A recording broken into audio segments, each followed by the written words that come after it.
અંકલેશ્વરના સારંગપુર ગામ ખાતે આવેલા આત્મીય રેસિડેન્સી ખાતે અમે માતાજીના મંદિરની પ્રાણ પ્રતિષ્ઠા મહોત્સવ યોજવામાં આવ્યો છે. નવનિર્મિત મંદિર ખાતે જગતજનની અંબાના પ્રાણ પ્રતિષ્ઠા મહોત્સવનો પ્રારંભ બપોરે કુટીર હવન સાથે શરૂ કરવામાં આવ્યો હતો.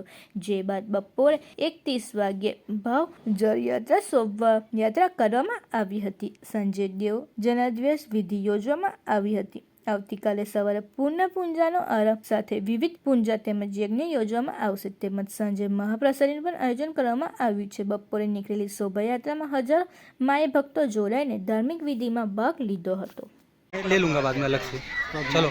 हाँ. जय माताजी. અમારા સાળંગપુર ગામમાં આત્મીય સોસાયટીની જે સોસાયટી છે તેમાં માતા અંબેમાનું મંદિર કેટલા ટાઈમથી બંધ હતું. એમાં મંદિરની રિપેરિંગ કામ કરી ભવ્ય સ્થાપના કરવાનું આયોજન રાખવાની ગણતરી કરી કે આજે ચૈત્રી નવરાત્રિ પાંચમના દિવસે સ્થાપનની જે ગણતરી હતી એ ભાવપૂર્વક પૂર્ણ થઈ છે. તેના પ્રમાણમાં આજે શોભાયાત્રા કલશ યાત્રા જે ભાવપૂર્વકથી પૂરી થઈ છે અને કાલે પ્રાણ પ્રતિષ્ઠા 24/3/2026ના રોજ સવારે પ્રાણ પ્રતિષ્ઠા છે અને સાંજે ભંડારા ભવ્ય પ્રસાદીનું આયોજન રાખેલું છે. જય માતાજી. जय माता.